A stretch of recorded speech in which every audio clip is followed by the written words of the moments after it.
It's Nolan.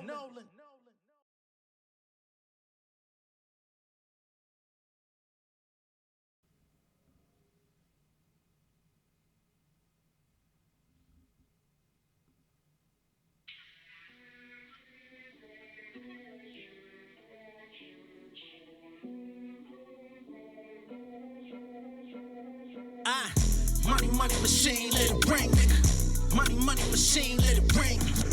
Money machine, let it ring, nigga. Money machine, let it ring. Been a long time coming for me to flex hard. My heart is Teflon company, cashing out like Armon. You know, get stepped on, no filibuster. When I walk in the room, I feel the busters. My jewels, they been encrusted. Y'all suffer them feeling custard. I'm on.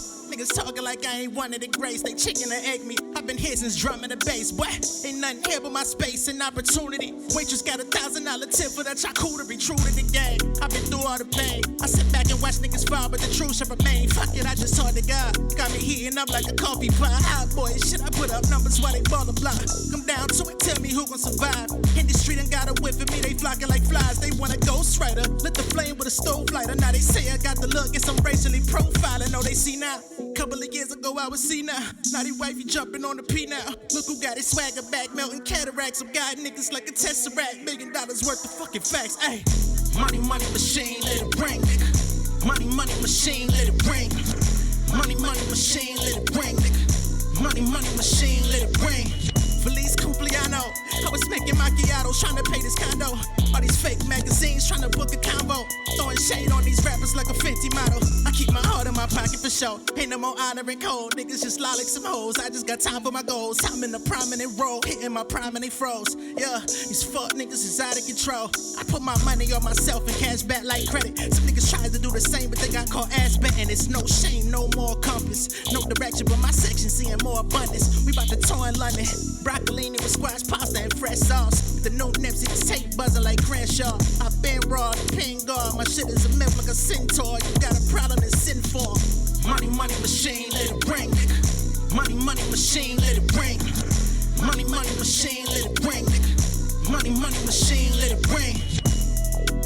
What's going on, beautiful people? It's the kid J Nolan here. Welcome back to another episode of Inside the Industry, your number one source for music, entertainment, commentary, and breakdowns. Today we're going to be getting into a story about Drake, Nicki Minaj, LeBron James, and the Wall Street Trapper, who are all allegedly working together to create their own form of currency and or a bank under the radar. We're also going to talk about some of these LLCs that Drake has. They say he has up to 50, you know what I'm saying, in his name, which I'm not saying he's running a criminal empire, right? I'm not putting that on him, but some people are investigating. They are trying to figure out and understand what's going on and why it is that he has all of these different companies and companies within companies, shell companies. I'll go ahead and just say it. Drake is a corporation. He functions as a corporation, which is probably why he creates the music the way he does with all of these different writers, bringing in all of these different people to give him the sauce, give him, you know what I'm saying, pieces of culture, give him pieces of youth, you know what I'm saying, because he keeps people that are younger than him around. He gets with new artists and gets next to them and consumes their energy, their style, their flair, their energy, transmutes it into his own, and then releases it out to the public to hit the charts. But when you're functioning as a corporation, I am not surprised by those types of moves. I think a lot of artists that come into the music industry, they come in with, you know, artistic aspirations, right? I want to be a great artist. I want to just do the thing that I love, which is music, and be compensated for that, take care of my family, and enjoy doing it as much as possible. That's what most people come in with, what they want to do. However, it seems that Drake has much bigger aspirations, has much more on his plate, which lends to why he has so many companies. Now, that's not to say that he does not have anything criminal or nefarious going on, because it's impossible to overlook some of his personal dealings when it comes to women, when it comes to grooming, when it comes to being around younger women or taking them up under his wing. That shit is weird. When that video surfaced of him kissing that young lady on stage and she was only 17, she told him that she was only 17 and he still went through with the job. That is extremely weird. It's wrong. It's not okay. You know what I'm saying? Some people say, oh, he learned from it. He'll never do it again. Nardwar came up and asked him about it and said, hey, man, what about the times that you kissing fans on stage? Are you still doing that? He said, no, we don't do that no more. Those were the good days. Those were the glory days. Well, what was the glory about it?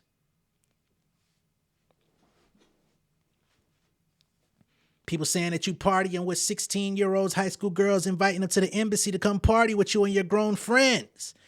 I am not cool with that. Nonetheless, we're gonna get into again this Trappenergetix or I think Trappenergetix or something, whatever it is. This Banq, this currency that Drake is working on allegedly with Nicki Minaj, LeBron James, Wallstreet Trapper, and others such as ASAP Rocky, Rick Ross, Rihanna.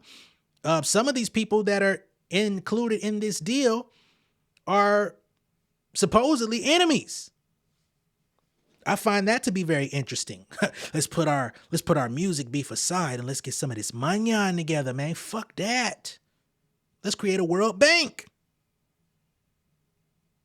Before we break down the story, I would like to go ahead and just play this this video breaking down some of Drake's companies and all of that stuff and the limited liability LLCs and all this stuff, just so people could come to understand it a little bit more. And then we're gonna get into unfortunately some Reddit shit, because there's not a lot of information about this company. Even when you pull up the Trappenergetix website, it's a dead link.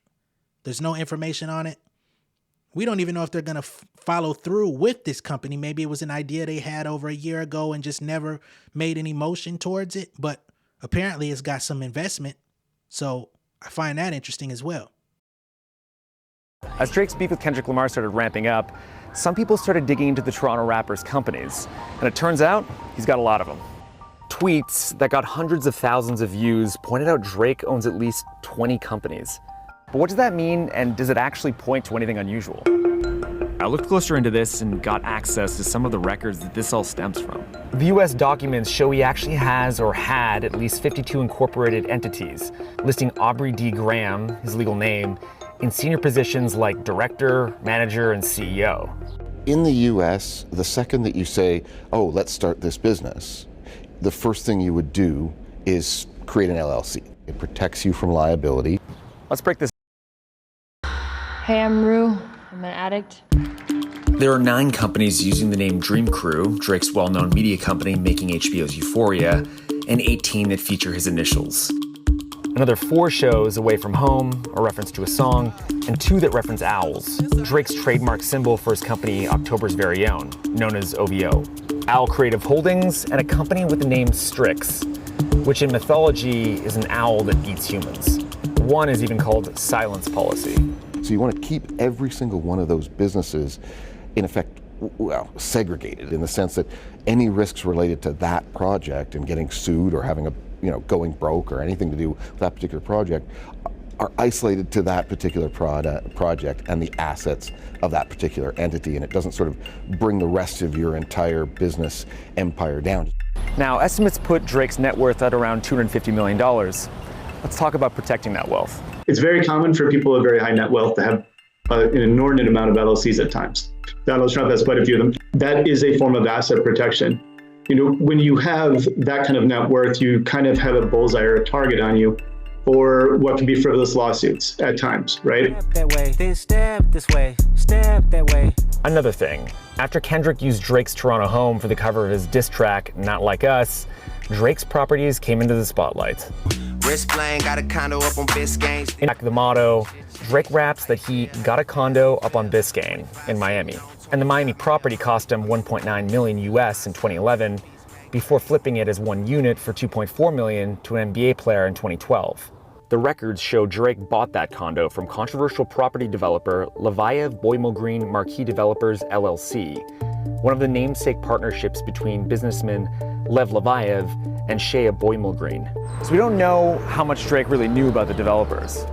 But in the 2000s, both Levayev and Boimel were accused of helping to build Israeli settlements in the West Bank, which are considered illegal under international law. Drake's team declined to comment on the record, while Boimel and Levayev didn't return our requests for comments. Type of money, everybody acting like they knew you. Ultimately, using limited liability companies and investing in real estate, something experts say is typical of someone like Drake. It's honestly advisable in many instances. When you have that kind of net worth, it's a good way of protecting yourself from potential creditors trying to reach your assets through no fault of your own, whatever the case may be.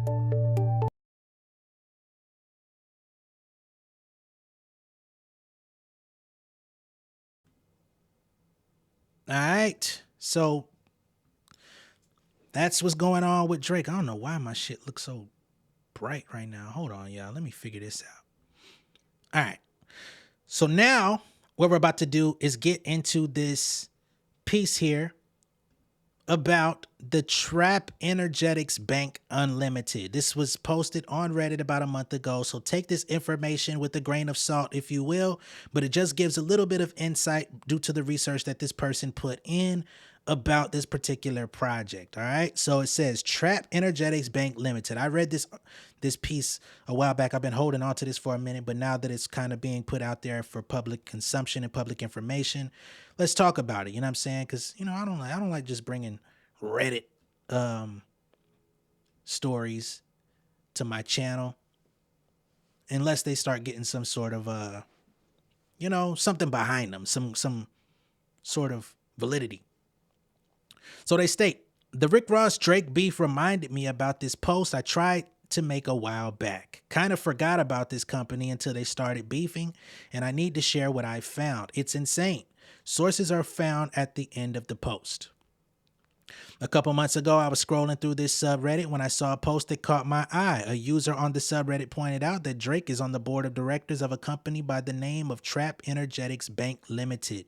When diving in further, we see there are numerous celebrity entertainers on the board of directors. Those celebrities include Drake, LeBron James, Rihanna, A$AP Rocky, A$AP Ferg, Rick Ross, Nicki Minaj, DJ Khaled, DaBaby, and Cardi B. And within this group of directors, there's quite a few rivals, right? We've got Drake and Rihanna, Drake and A$AP Rocky, who all allegedly don't like each other. We've got A$AP Rocky and A$AP Ferg, and Ferg no longer even has A$AP on his name. He just goes by Ferg. He's effectively left the collective, right? Don't know what his relationship with Rocky is as of today, but it's safe to say at least he don't want to be associated with them no more, right? Drake and Rick Ross went at it recently. Then we've got Nicki Minaj, DJ Khaled, DaBaby, and Cardi B. Nicki and Cardi investing into the same company as a director. Interesting to me. So they finna make money together allegedly, but still don't fuck with each other on a musical or public level. Interesting. There are two more names listed that will be unfamiliar to many, including Leon Howard and Jaroslaw Hieronymicus. Haranachek. Let's just say that. He want to get a Haranachek. Leon Howard is known as the Wall Street Trapper and has 1 million followers on his Instagram. He's from New Orleans and seems to be known in the crypto stock community, which will play a huge part in what will follow. The guy is doing good for himself, especially for an ex-con, but he is not doing nearly as good as any of the entertainers listed above. We don't know that to be true. Looking at the LinkedIn of Jaroslaw, he has a bunch of different holdings companies, and after doing some digging, we see LeBron James sits on the board of at least one of them and is listed as the person with significant control for 22G Club Limited. It's practically impossible to find any information on these companies. Somehow Leon and Jaroslaw met, and are now partners running a company called the Wall Street Investment Hub. Seems innocent, right?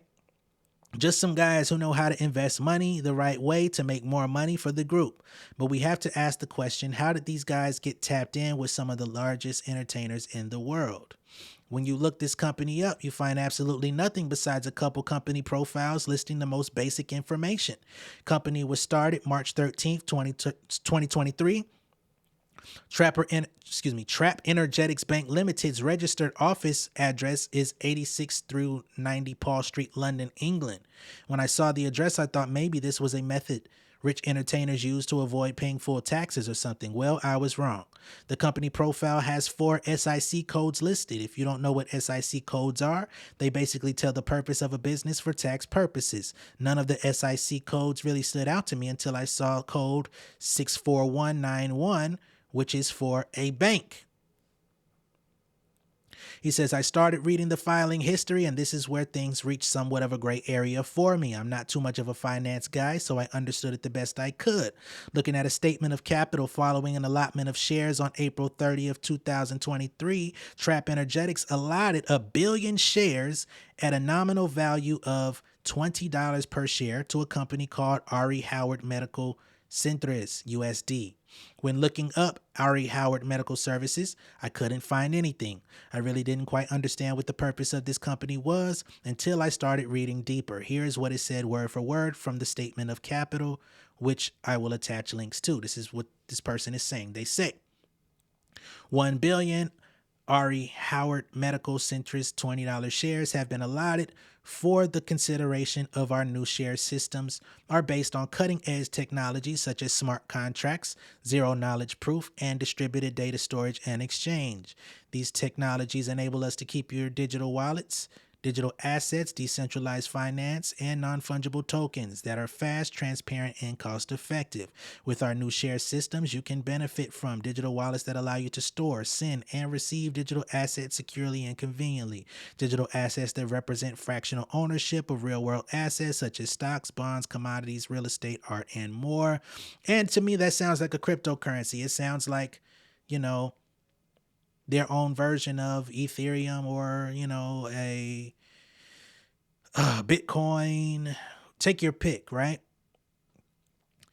He goes further. He says, if you don't want to read all of that, basically they have the technologies to run a successful digital currency. On the very next page, he gets into the billion shares of Bitcoin are allotted, but this time in GBP, which is pounds, okay, which is what they use in the UK, then stated in black and white.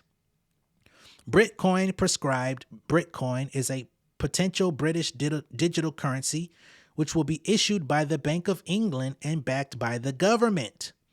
Unlike Bitcoin and other cryptocurrencies which are not backed by a real currency or an asset, Bitcoin would be tied to the pound and a so-called stable coin. That means that its value would be stable just like banknotes, with 10 pounds in Bitcoin digital pounds having the same value as a 10-pound banknote.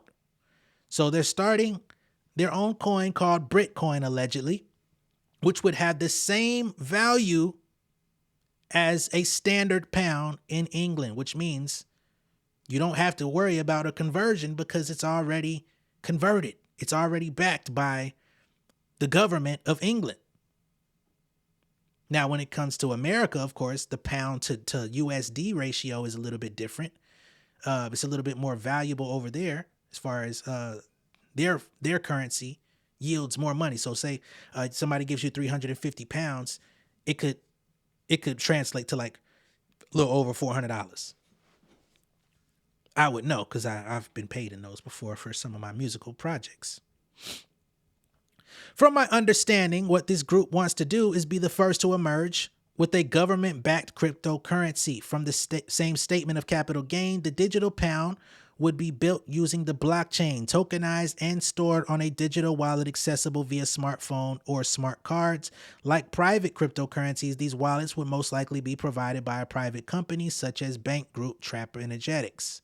So they would also create their own wallets to hold this token. To cap it all off, compressor payment processor introduced by Leon Howard, an ambitious American entrepreneur, will be introducing all this under the Banq Group scheme to boost British and American economies, and Bitcoin to be under Trappenergetix Banq. Cooperations between our partners and our leaders will help us achieve our objectives in this important global climate transition. So Trappenergetix Banq will be the big thing. You know what I'm saying? The big company housing the Bitcoin and the wallets in which you would be holding said Bitcoin. and it will be backed by English government. What does all this mean? Well, my guess is that this company was mainly formed to become the front runner in becoming the first internationally bank and government-backed digital currency. Remember, at one point, people were trying to make Bitcoin, accessible, right? There were like little ATMs and stuff where you could cash out your cryptocurrency for money and all this different type of stuff. I remember there was another, I forgot the name of the crypto, but you could actually get a card where, like a debit card where your crypto was held on it, and you could go out to dinner and use your card and it would translate into USD actively. You know what I'm saying? That didn't really stick around too long, as far as I know. Some people may still use it, but I haven't seen like a mass adoption of these things, right? With the company being located in England, it only makes sense. What I don't quite understand is why are these entertainers on the board of directors? Like Cardi B knows shit about crypto, so he says, but we don't know what Cardi knows. She knows about Manyan. Obviously, it's the teams of these entertainers working with Leon and Jaroslo, not the entertainers themselves. What do you all think? Is there a conspiracy here, or am I grasping at straws? I think that the board will reap financial benefits for generations if this goes the way Leon Howard and Jaroslo hope. In my opinion, this is huge. We knew the first government-backed currency was coming. Digital currency, let's keep that, But for this company to own the tech and have the grasp over the currency itself is pretty substantial. Maybe I looked way too much into this and I misunderstood some of it. Y'all let me know. He says, sources, I would have posted screenshots, but my computer sucks. If links don't work, let me know. I'll try my best to edit them. He did come in and put some links in there. My guess is with these celebrities on board, once they get this thing ready for launch, they will be the faces of it. These are rich people. Rich people can market money-making schemes all the time. I mean, just look at how things went during the pandemic. Not to mention if it's backed by government and they start telling you this is how we're now, hey, I just did a deal for $1 million and I got it in Bitcoin with Trappenergetix. You know how valid that would make Wall Street Trapper to a lot of people? There's a lot of people like myself that have been like, okay, I think he's very knowledgeable, he's intelligent, but I've learned not to trust any of these guys that do these webinars and financial literacy campaigns, because just because you can make money doesn't mean that you can make money for other people. Just because you know how to get to a bag doesn't mean that you can produce a bag for other people in a legitimate way. But if you get the British government behind your ass to create a fucking currency, that's a different conversation.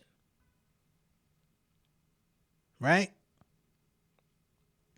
So that's what we have here with Drake, Nicki, Wall Street Trapper, LeBron James, A$AP Rocky, Rihanna, Cardi B, even DaBaby. And we know DaBaby don't know nothing about this shit. But he know how to slap a nigga, and I guess he know how to slap together a couple dollars to at least be involved.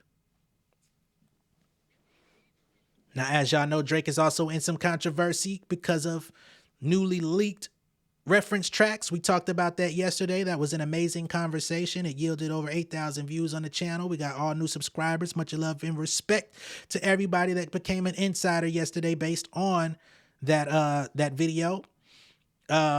I don't really know how Drake recovers. It just seems like it's open season on Drake right now. It's the popular thing to hate him.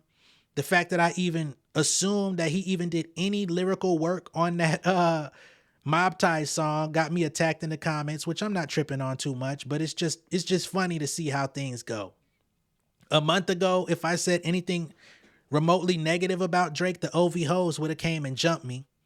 Now, if I say anything remotely positive about anything going on in this man's life, I'm now getting jumped by, I wouldn't say Kendrick Lamar fans, but just newly converted OV hoes that have been converted, I guess, maybe. Hate to call y'all that, but that's what we doing. That's what we going with. Little do y'all know, I'm a much bigger fan of Kendrick Lamar than Drake. But I guess if I say the nigga knew how to write his ABCs, that's giving him too much credit. Oh man, it is very interesting to see how hip hop shifts and changes right before your eyes in a matter of days. You know? Pop artist, singer, songwriter, etc. Miss Camila Cabello. She was supposed to have a song coming out with Drake a couple weeks ago. They had to push it back. She put out a song with Lil Nas X. She's come out and said that she has 2 songs with Drake coming out on her forthcoming album. She's got a song 1 that features him on it called Hot Uptown, which is a collaboration. And then Drake also has a fully solo song on her album where she's not even on it. He's just talking his shit, so she says. Similar to how on Take Care, he added Kendrick Lamar to the Buried Alive interlude, where Kendrick Lamar just completely took over the song as his own thing. She's now giving Drake the opportunity to do the same. I don't know why he would need the opportunity when he's working with an artist that is looking for validation from him. But, you know, I guess it just seems anything to keep him relevant, anything to keep him in the conversation, because he absolutely did not need to do that You My Everything song with Sexy Red. The BBL Drizzy thing was definitely not necessary. It wasn't a terrible verse. It wasn't a great verse, but I don't think it did him any favors in terms of public perception. And although I do feel like Metro did take somewhat of an L because he was uncredited, unpaid, you know what I'm saying? He effectively got mixtaped out of that track. Trolled. It didn't do anything for Drake. You know what I'm saying? It didn't win any people back. You know, his fans, although they may have enjoyed it, it didn't do anything substantial for him. It didn't make him look better. It didn't make him look cooler. It made him look like him and Sexy Red is 2 bad bitches. So I think he's in a weird position right now. I think his best bet, if he really wants to find favor from hip hop and music in general, would be to take a break. I know he doesn't want to take a break, but I thought his intention was to take a break in the first place. He was supposed to go off of tour and take a vacation. He decided to get involved in beef with Kendrick. You know what I'm saying? That had his adrenaline rushing for a little bit. He took the L to Kendrick. He says, I'm about to go on vacation. I'll see you later. Next thing you know, he's coming out with more music and teasing more music for summer vibes that no one asked for. I think that's interesting. Maybe the Universal Music heads, Lucian Grange, all of the people that are invested in Drake's success, perhaps they're saying, fuck your vacation. Wherever you go, make sure you got a mic, some headphones, and at least an Apple laptop, and make sure you keep 40 energized. If you got to get that motherfucker 5-hour energy drinks whenever y'all get done partying just so he could get this shit done, make it happen. We need you to keep producing. You cannot take a break. You cannot take a sabbatical, motherfucker. If you need to take Sunday off, make sure your ass is recording on Saturday. Okay? Perhaps that is what's keeping him trying to stay in the public eye and trying to release music so that he can recover and recoup on whatever they gave him. I don't know. Would not be surprised if we get another Drake album this year, just like we've gotten in previous years again, so that he can produce profits, so that he can get back out there, probably tour all over again to continue to produce profits for what Kanye West identified as his rich baby daddy, Lucian Grange. That's not me saying that. That's what Ye said. Ye would know because he was under that same system as well. And he was definitely getting pimped out for a very long time, right? He made multiple amendments to his contract in order to stay getting money. He even went into debt while being in that contract. So apparently, even as much money as he was making, it wasn't enough for his lifestyle. As more advancements come out, I will let y'all know. But I'm going to go ahead and sign out. Much love and respect to everyone. Shout out to all the new insiders. Be sure to subscribe to the channel if you're not already. And I will see y'all on the next one. All right? Much love and respect. Peace. King of my city and cul-de-sac. Coming out swinging like soldier rag. Leading my people like quarterback. Boy, I study this shit, I'm an almanac. Had to get up and grind. Knowledge is booming, I'm here to apply. Came with the chip and the dip, it just single the mind. We finna do more than survive. I need my check. Spinning the block for the Gouda, we hitting the jeweler to flood out the net. We don't do beef for computers, I'm straight out the sewer, we come when you rest. Niggas be looking perplexed, so keeping my foot on their neck. No map, I trust my gut for the quest. With drama, I'm fully abreast. I was ready for years and they doubted me. All of a sudden, they tell me they proud of me. I been dropping these haters like calories. Cross them out, I came back with some boundaries. Stand for my honor, but too raw, no corner. Packing the stick with a drummer. Wanna catch my bad, won't fumble. I done came too far to be humble.